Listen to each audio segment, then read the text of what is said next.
Saludos, amigos y amigas de La Respuesta. Este programa se graba viernes 9 de agosto, en la mañanita. Evidentemente habrá el sábado 10 de agosto, mañana, un evento en el país político que mantiene a la población en ascuas. La reunión del Comité Central del Partido de la Liberación Dominicana, que habrá de decidir sobre la cuestión de las precandidaturas de ese partido. Ha sido tanto el rencor que se ha sembrado, tantas las infamias y bajezas de los desencuentros, que ese partido que fue paradigmático, que el país lo vio siempre con enorme confianza por su disciplina, naturalmente, en los tiempos en que vivía su fundador, quien lo imaginara como una estrategia, como una previsión luminosa de la República, Juan Bosch. Desgraciadamente, se ha ido enfermando, se ha dejado malear, injertar en forma tóxica, disolvente, y sus dirigentes fundamentales se han dejado dividir penosamente. Como ustedes son mis mejores testigos y me han oído leer cartas de advertencia, saben o pueden saber cómo me debo sentir. Para mí es desalentador porque es la República la que se empobrece con experiencias de reyertas, de desafecto, de rencores entre gente que ganó su confianza, que ya va para 20 años en el poder, por 5 mandatos de 4 años. Lo cierto es que en los últimos días y semanas el país se ha sentido crispado, desestabilizado, el ánimo público bronco, porque es desde ese partido de donde han surgido los factores inquietantes, los que pueden amenazar con turbaciones graves de la paz nacional. Yo voy a obedecer hoy a un amigo enfermo que debo de ir a ver, que me envió un mensaje. Cuando me oyera la semana pasada hablar de que ya yo no iba a leer las más cartas de advertencia, porque yo sentía que había probado mi buena fe 6, 7 años atrás, advirtiendo de los peligros, de la desunión, de la conveniencia, de la cohesión. especialmente a los dos líderes fundamentales de ese partido, el presidente de la República y el presidente del del Partido de la Liberación Dominicana, con 3 periodos presidenciales de experiencia.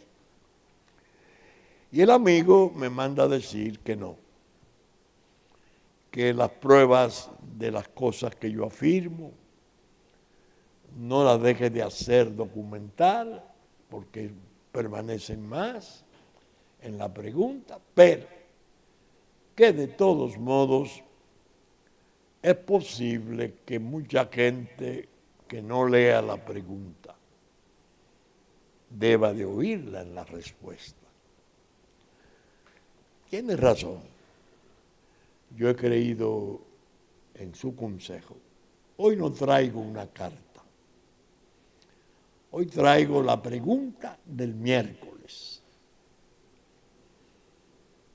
La traigo porque estando en el umbral del evento, de la reunión del Comité Central de sábado, lo que hice fue dedicarme a reflexionar, no hacer vaticinio, no anticipar cosas que iban a ocurrir o puedan ocurrir, sino reflexionar. Y eso lo traje y lo voy a leer desde mi tableta. Pienso que para la orientación de ustedes y en cierta medida para mi protección, para que se entienda que yo he creído a horas de producirse ese evento que lo han convertido en encrucijada de odio y de desencuentro. Reflexiones acerca de la hipocresía y sus desorientaciones.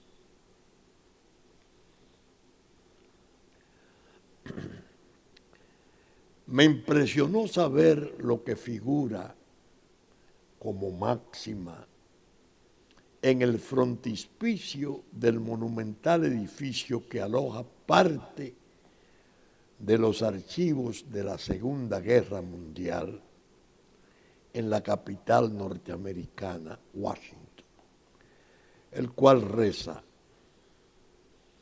el pasado es preludio del futuro.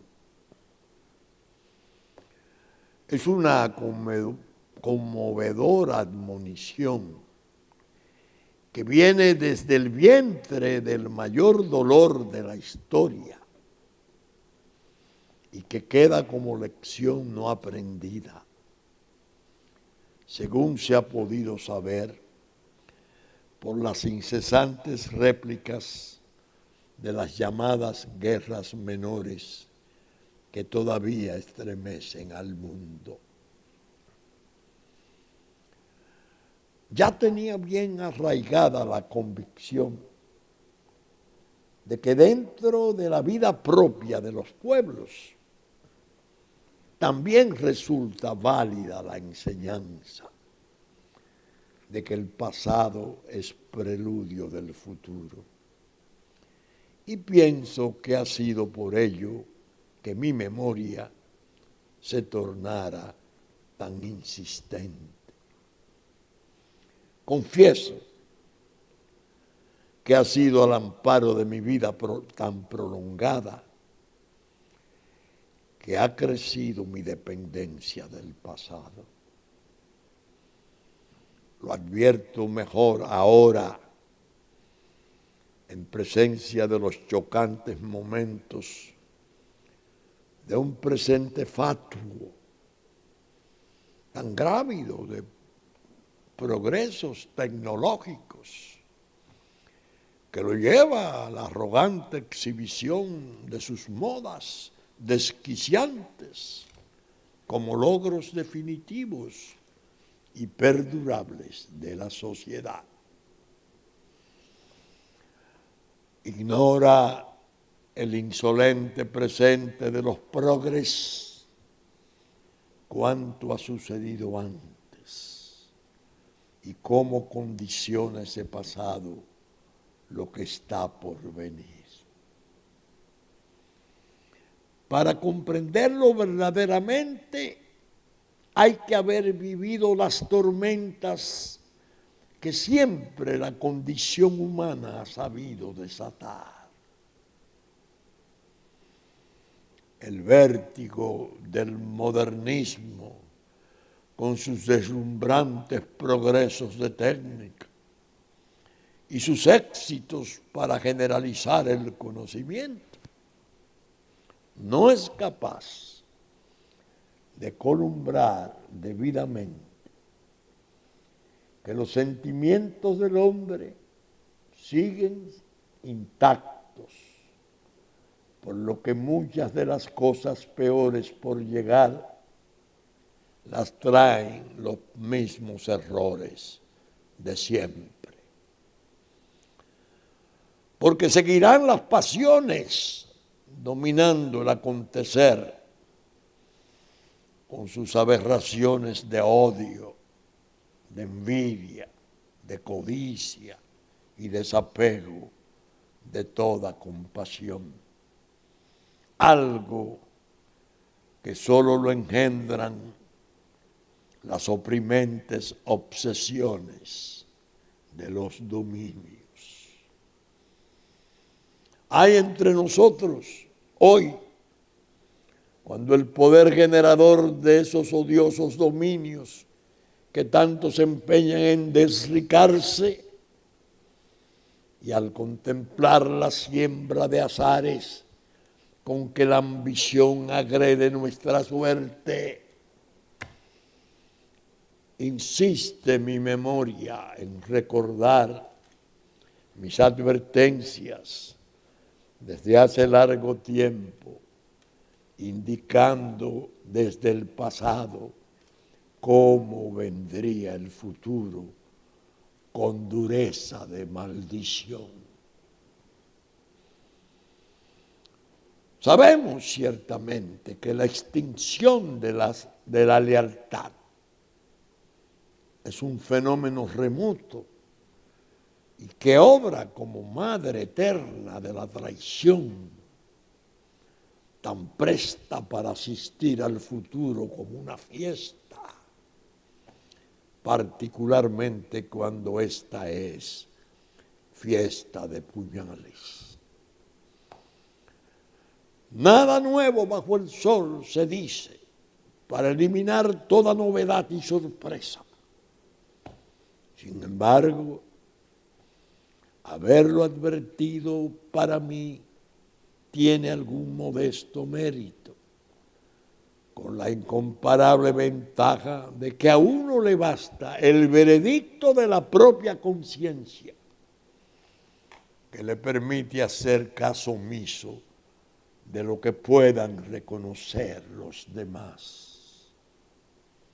Es mi caso. Por ello cito mis cartas de advertencias, no para reclamar la condición de augur o profeta, sino para lamentar no haber sido oído y sufrir junto a mi pueblo los extravíos de la soberbia de tantos que debieron ser sus defensores, tal como él confiara. Son momentos tan densos como enigmáticos que me llevan a creer en la necesidad de evocar nuestros grandes muertos, de recordar sus sacrificios y sus prédicas como una manera de conservar alguna esperanza de que no todo está perdido, porque tenemos sus luchas como ejemplo de lo que habrá de hacerse para volver a los rumbos trazados por ellos. No desfallecer es imprescindible, pues la permanencia del pueblo es segura y sagrada, más allá de los tumbos y maldades de aquellos desertores que optaran por los beneficios de sus intereses insaciables y olvidaron sus enormes infortunios, sobre todo el de su paz moral, mediante su normalidad institucional tan estrujada. El hecho es que turba mucho pensar en los desenlaces y duele saber lo inmerecido que ha sido todo este enredo de ambiciosas pasiones. Hubiese bastado pensar bien cada paso a dar, serenamente, sin perder de vista que lo que está en juego, por encima de todas las cosas, es el interés supremo de la nación. No las roñosas malquerencias de gente que, estando en capacidad de señalar rumbos, se ha empeñado en armar laberintos. No ha aparecido ni un ápice de generosa tolerancia, de sincera comprensión, para sentarse a deliberar de conjunto acerca de lo más conveniente para el enjuto bien común. Se han comportado de pésima manera, como si se prohibiesen al unísono acordar con un mínimo desprendimiento dónde ceder, cuánto esperar. Todos han estado muy alejados de la preocupación por la preservación de la paz moral de su pueblo. Se han aferrado a sus ventajas y provechos personales y grupales con voracidad de jabalíes, con tal de dominar y prevalecer sobre los demás. Los demás, que requerían de la grandeza de sus sentimientos. Los demás, que merecían de gestos trascendentales, de sinceridad, en medio de las naturales disputas de poder. Esos demás han sido postergados y los actores fundamentales han sido incapaces de entender que nunca se debió de exponer a riesgos los intereses vitales del pueblo por obra de sus vanidosas pretensiones de predominio, alojadas en los cálculos oscuros de imponerse contra viento y marea. Ha sido un tiempo lamentable. Y lo más penoso resulta que ha llegado a serlo en ocasión del fracaso de una organización política que lograra la confianza pública en términos que solo inspiran los paradigmas. Malearon a ese partido en áreas que debieron ser su mejor blindaje, que se dejaron enfermar por la plaga del odio, y todo se ha venido derrumbando, al menos como ejemplo a seguir. El venidero sábado 6 de agosto, en efecto, se comenzará posiblemente la peor aventura de la lucha política nuestra, que en cierto modo dejó de ser fratricida, pues se sembró tanto encono en los últimos años que la separación entre ellos los sentará al banquete de apertura más bien como enemigos. Parecería que el cainismo ha resucitado triunfante y es verosímil que se pueda ofrecer un espectáculo singularmente penoso para el gozo de sus saboteadores injertados tan fríamente.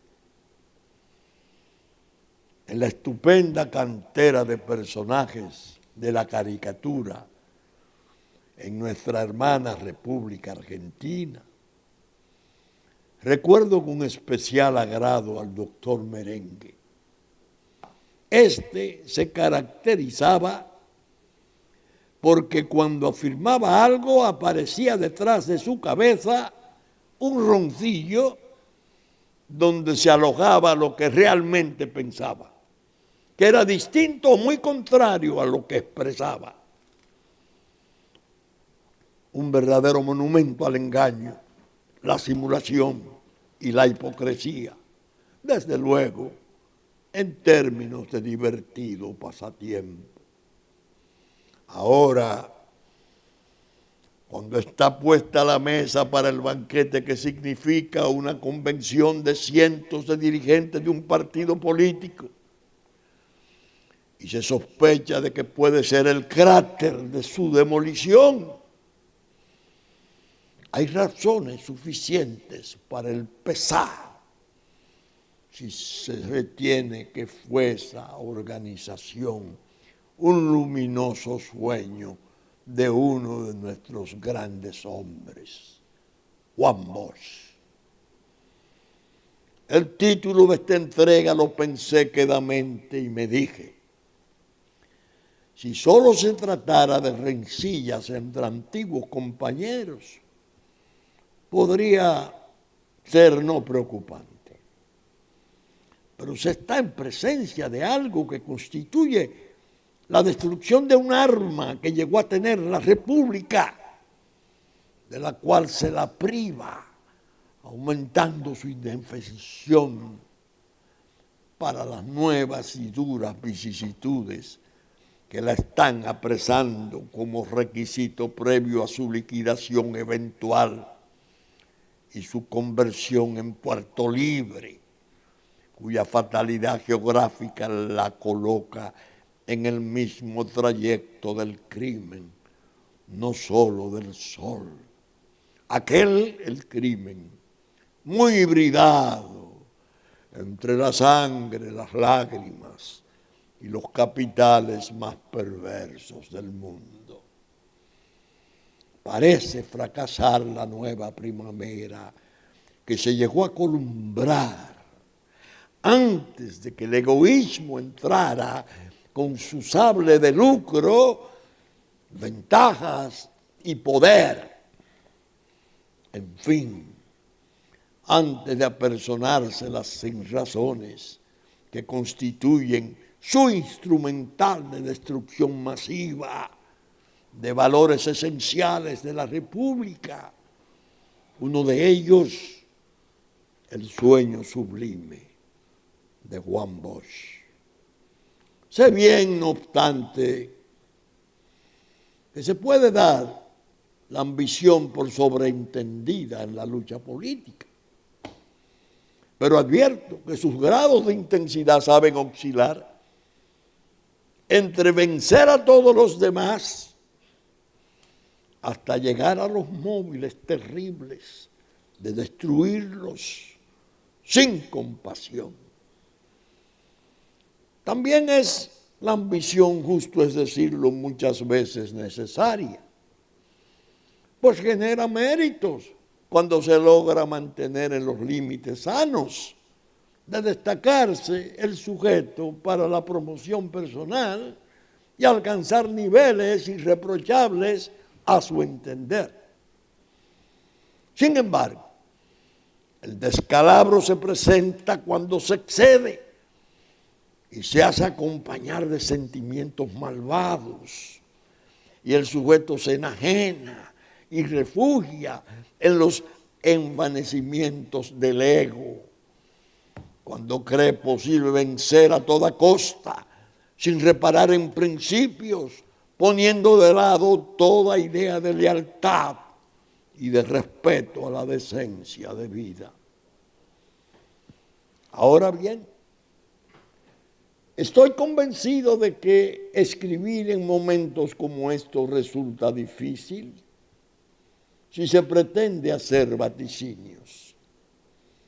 Son muchas y cambiantes las expectativas, y para abordarlas se ha de caminar por los estrechos trillos de las suposiciones, de los rumores y las sospechas. El evento programado tiene algo de baile de puñales. Y es lamentable tal situación porque la enferma una hipocresía patológica que hace que no haya seguridad de nada. Se urden trampas y conspiraciones de emboscada en las que puede pasar todo y solo por acaso podría ocurrir lo correcto. Por ello, al meditar en el umbral del banquete de la reunión del gigante dormido que es el Comité Central del PLD, entristece ver cómo abundan las máscaras. Y eso es lo que concita ocurrencias como esa que cito del doctor Merengue.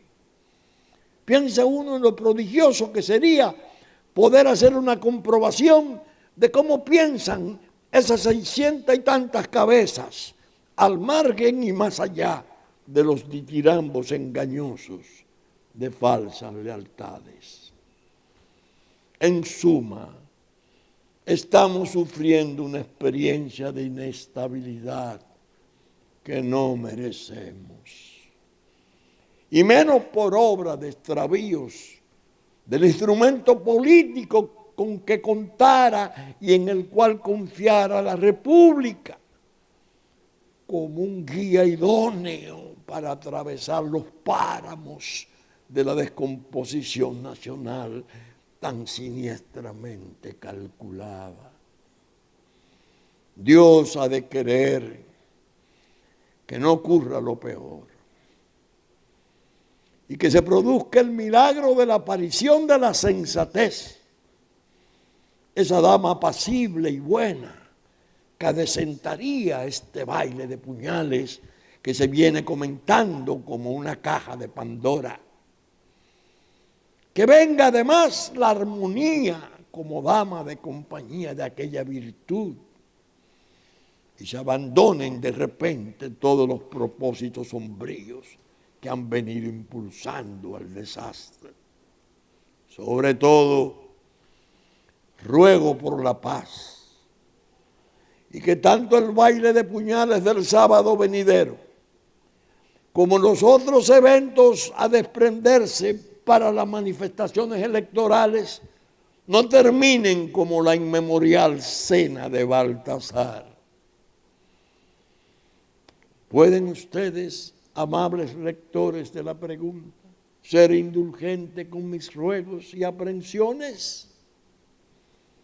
Eso espero, como una humilde lámpara que me permita deambular por esos trillos de incomprensiones que he venido aludiendo. Amén. Consideré que era un tiempo tan delicado que sin perder la severidad útil, noble, desde luego, alejándose del trino, de la infamia, de las maquinaciones, del pensamiento, obrando de buena fe. Lo mejor y lo que más podía producir era esto. Estoy pensando en el pasado. Cuántas desgracias nos han ocurrido por esas incomprensiones. Cuánto ha sido el atraso, la sangre derramada, las lágrimas, el empobrecimiento, cuál ha sido el papel de las discordias en nuestro medio, que ha llevado una vida, como dijera un autor nacional muy importante, que ha sabido llevar una vida de hondonadas, pero sigue siendo un pueblo generoso, un pueblo válido, profundamente cristiano, fundado precisamente en la fe, como enseña su bandera, como enseña el juramento de su fundación, como enseñaron los grandes e ilustres muertos nuestros, comenzando por los padres fundadores, Juan Pablo Duarte a la cabeza. Un momento desgraciado. Y yo debo de manifestar sin remilgos mi desaliento y mi inconformidad porque se produzcan esas cosas. Son imperdonables las maquinaciones en curso. No hay nobleza, no hay amor por los fines esenciales. Están haciendo exactamente todo lo contrario a la enseñanza del maestro. Servir al partido para servir al pueblo. Por Dios, avergüenza hacer esas citas. Ahora bien, esto se hace en un contexto complejo, como he dicho otras veces, en un tiempo en que la región, y no solo la región, el mundo mismo, está atravesando por situaciones muy sensibles, capaces de engendrar situaciones que mejor es no pensarlas. Uno analizando el drama de Venezuela, la desgracia inmensa de ese pueblo hermano. Aquí en Santo Domingo solo hay que ir por las esquinas, por los semáforos, y ver a tanta gente sencilla, a tantos hermanos buenos, expuestos a la mendicidad,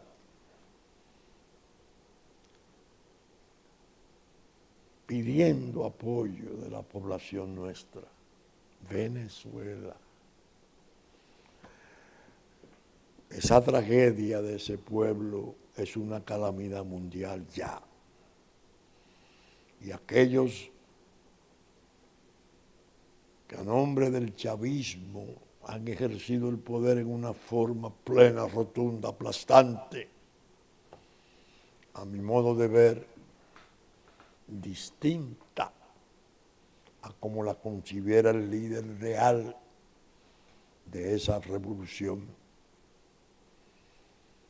cuya muerte fue una fatalidad. No admiten esa realidad.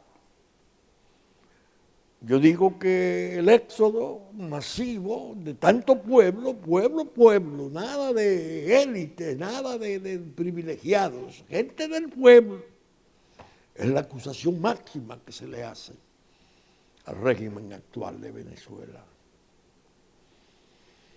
Se han dado casos, yo creo, únicos en la historia. 50 estados importantes del mundo apoyando a un legislador como presidente paralelo, al otro que previamente engendró una asamblea constituyente ahí buscando darle legitimidad.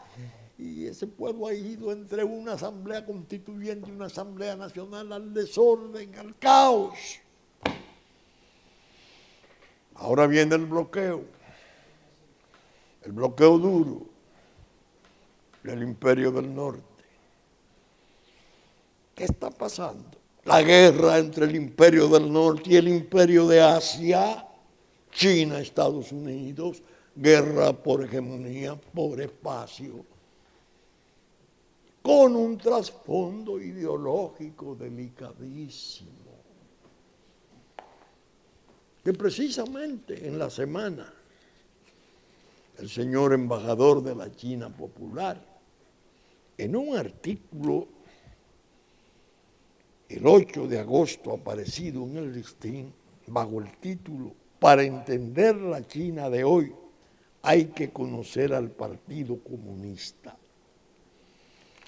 hizo una contribución importante a la comprensión nacional en cuanto a saber de qué se trata este presente de hoy.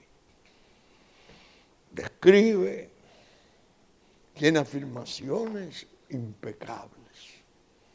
China no hubiese podido llegar donde llegó después de la Segunda Guerra Mundial si el Partido Comunista no hubiese triunfado, hubiesen creado la China Popular, y de 50 miembros originarios de 1920 ya son 90 millones de miembros del Partido Comunista.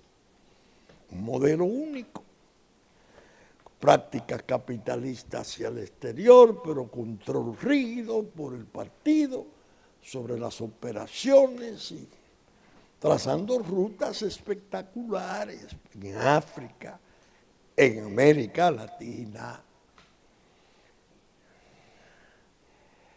y en la propia Europa, dando un do de pecho con su presencia importante. Nosotros, cabeza de playa de la guerra en el Caribe, de la disputa, del conflicto en el Caribe, que no es del Caribe, es de América toda. El señor embajador escribe en una forma impecable, perfecta, un modelo. Creo que tiene una virtud el artículo. Lo revela todo. Nada oculto. Hay algunas cosas que habría que calcularlas. Cuando él dice que su sistema consiste en la paz, en la contribución a la paz del mundo, que ellos no exportan su sistema, que ellos no tienen interferencia en los asuntos de los estados, que lo que aseguran más es la armonía entre los pueblos, etc. Él está haciendo una descripción del papel del Partido Comunista hacia el exterior. Yo he dicho, ellos van a dar, como lo han hecho en otros tiempos, becas revolucionarias.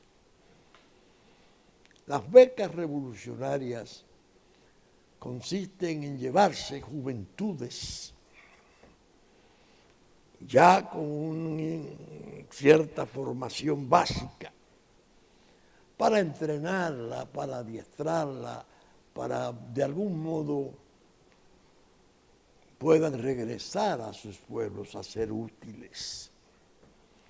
En un tiempo en que lo hicieron era con preocupaciones ideológicas, tiempo de Guerra Fría, que era un tiempo en que había tensiones incluso muy críticas entre la China de entonces y la Unión Soviética.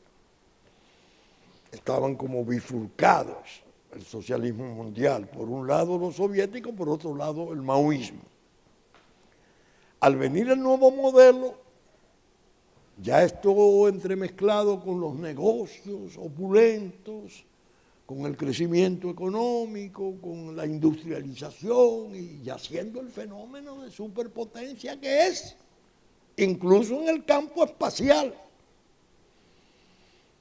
China mantiene su médula, una médula de diamante, su partido. Y uno lo entiende. ¿Cómo controlar la disciplina de 1.500 millones de seres humanos? Si no es a través del rigor de un partido como Partido Comunista, oprimente, no hay duda, en capacidad de imponer las reglas, con todas sus consecuencias. ahora en estos días, con motivo de los alzamientos populares, esto de Hong Kong, ya llegó la primera advertencia. No descartamos usar nuestro ejército. Creo que tienen 15 millones de soldados, sus ejércitos. Uno recordando cómo se aplastó la plaza de Tiananmen, que los tanques disparaban y pasaban por encima de multitudes, sabe que el Partido Comunista tiene su rigor de siempre. Claro, hacia afuera, hacia el exterior, no espanta. Está organizando el ingreso a otras sociedades, a otras economías, a otras regiones. Entonces, viendo eso, el que tiene dos dedos de frente piensa, Dios mío, pero esto va a ser cruento aquí. Pero la cabeza de playa que se está estableciendo aquí para esa guerra nos va a tener a nosotros como escenario expuesto a muchas situaciones delicadas de conflicto. Ya vimos incluso en el quehacer político, un presidente aspira a un tercer periodo, reconoce sus relaciones, abandona todo trato tradicional como el que tenía con Taiwán, dice, nos pusimos al lado de la historia. Creo que ahora viene reciprocando esa visita el presidente de China, Xi Jinping. Uno dice, bueno, ¿y el Imperio del Norte cómo va a permanecer? Tranquilo, pausado, comprensivo, desinteresado de lo cuanto ocurra aquí. Vimos que no. El veto. Hubo un veto claro a que se produjera un tercer periodo del actual presidente de la República. Incluso ellos, cuando se produjo el evento de las relaciones, dijeron es un acto de traición a Taiwán. Era ellos. ¿Cuáles son las reacciones posibles, además de esa? Peligrosas. Porque el Imperio del Norte tiene un manojo de pruebas, de casos delicadísimos, que si los mueven allá, o los mueven aquí, o los exhiben para el mundo, nos va a hacer estragos tremendos. Va a devastar nuestra clase política. Ahora se está viendo. El candidato fulgurante, el delfín del presidente, un ministro de Obras Públicas innegablemente dinámico y muy activo en la construcción, está recibiendo ataques bestiales. ¿Alrededor de cuál expediente? Odebrecht. Ese expediente que tiene a Lula preso, que tiene a Glass preso, que tiene a Alan García suicidado, que tiene a Toledo en extradición, que ahora le abre proceso a Rafael Correa. Dios, ¿y qué está pasando? Es un terremoto, un tsunami. Y viene para acá, está aquí. El empresariado nuestro, una parte importante, va a China, regocijado, a la feria de Shanghái, claro están los negocios. Acompaña al presidente, le felicita, se retrata, y el candidato nuevo, ahí ya pues, bautizando, entregando, comienzan a responder organizaciones de la sociedad civil. ¿Qué vendrá? ¿Qué vendrá como tormenta? ¿Qué vendrá más como tormenta? No merecíamos enredarnos en esas cosas. Se necesitaba una prudencia distinta, se necesitaba un estilo fino en el manejo de las relaciones internacionales. El comercio con China, inevitable, China es una superpotencia. Y lo teníamos. Ahora, el cambio hacia las relaciones formales, posible trato de ayuda y colaboración de armamentos, términos militares. Espérate, que va a traer conflicto con los otros. Y nosotros no estamos en condiciones de poder enfrentar los conflictos con los otros porque la gente que está en el cuento de mando nuestra está en sus manos.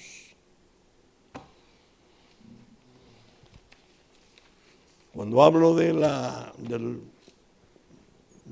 cómo se ha venido destartalando la organización de Juan Bosch como partido de poder, no puedo renunciar a ese contexto. Tengo que tenerlo presente. Entonces, ¿qué va a ocurrir en el futuro? Las elecciones. ¡Ay, Dios! Cuando la ley de partidos se aprobó en este programa de la respuesta, comencé yo a decir, esa ley está mal pensada, es malsana, esa ley no se va a mantener, tiene muchas disposiciones inconstitucionales, está hecha a la medida de aspiraciones, apetencias y ambiciones de gente de poder. Vino la otra peor, esas leyes van a colapsar. Están conectadas con la aventura de una reelección para un tercer periodo. El día que eso se frustre o choque con Valladares, como en efecto ocurrió, creo que hay en el poder en general grupos, focos, bolsones suficientemente peligrosos para entender que lo que cabe es el desorden, que la normalidad constitucional no les atrae para nada, sencillamente porque tienen una cantidad un rosario de cuentas por rendir. Y la normalidad institucional estamos viendo cómo está obrando en América del Sur, América Central y México. No va a venir aquí, donde fue quizás más intensa, más importante toda la actuación delictiva de esa firma que ha servido de útero para el escándalo mundial. Óigame, el desorden por donde puede venir, ya lo estamos viendo. Suerte que están apareciendo señales del Tribunal Constitucional. Y se lo digo a esa entidad, a esa alta corte. En gran modo de la corrección, de la rectitud que ellos han venido exhibiendo, va a depender la posibilidad mínima de que el asunto nuestro no degenere en un desorden incontrolable. Ahora es cuando tiene esa alta corte que ejercer sus funciones y ponerle límite al poder y corregir los excesos de las leyes y ajustar tantas cosas peligrosas que se están maquinando para ver de qué modo, dentro de un desorden inmenso, cada quien por su lado, no hay cuenta que rendir. Todo en perjuicio de la paz nacional, que es sagrada. Y que se sabe que cuando se turba en las primeras horas se puede perder de tal modo que sería incalculable el daño en la sangre, en los daños materiales, en las aberraciones morales. No. Vamos a proseguir observando la situación. Ruego a Dios que todo salga bien de ese comité central del PLD y que cesen las emboscadas, los tratos maliciosos, las maquinaciones perversas, que dejen que el proceso fluya y que el pueblo se exprese, que sea el pueblo el que ajuste sus mandos, no desde los mandos actuales, tratar de imponerle en forma traumática patrones que no son de su conveniencia. Bien, saben ustedes que estamos saliendo por Supercanal, 3 del cable, 33 televisión abierta, nuestra versión central, domingo a las 11 de la mañana, que ya nos anticipó Cinevisión, canal 19, 6 de la mañana de sábado, como Telefuturo, canal 23, después de la misa de San Antonio, 8 de la mañana de domingo. ¿Saben ustedes que Telenor de San Francisco de Macorís, 12 del mediodía y 6 de la tarde de domingo? Teleimpacto, 12 del mediodía, 9 de la noche de domingo, 9 de la mañana de lunes. TDI, canal 51, 7 de la noche de domingo. Musavisión, TV3, TV Plata de Puerto Plata, de 10 a 12 del mediodía. ¿Saben ustedes que la radiodifusión está a cargo de nuestra consecuente amiga Radio Real de La Vega, en la versión central de domingo a las 11? Que asimismo los canales amigos Hit 92 para el sur de la República a las 6 de la mañana de domingo. Asimismo los canales de Constanza, Sabaneta, Montecristi, Higüey, Romana, Nagua, que retransmiten nuestros contenidos en los tiempos pertinentes. Con la gracia de Dios esperamos estar con ustedes el próximo fin de semana en una nueva entrega de Su Respuesta. Muchas gracias y hasta entonces.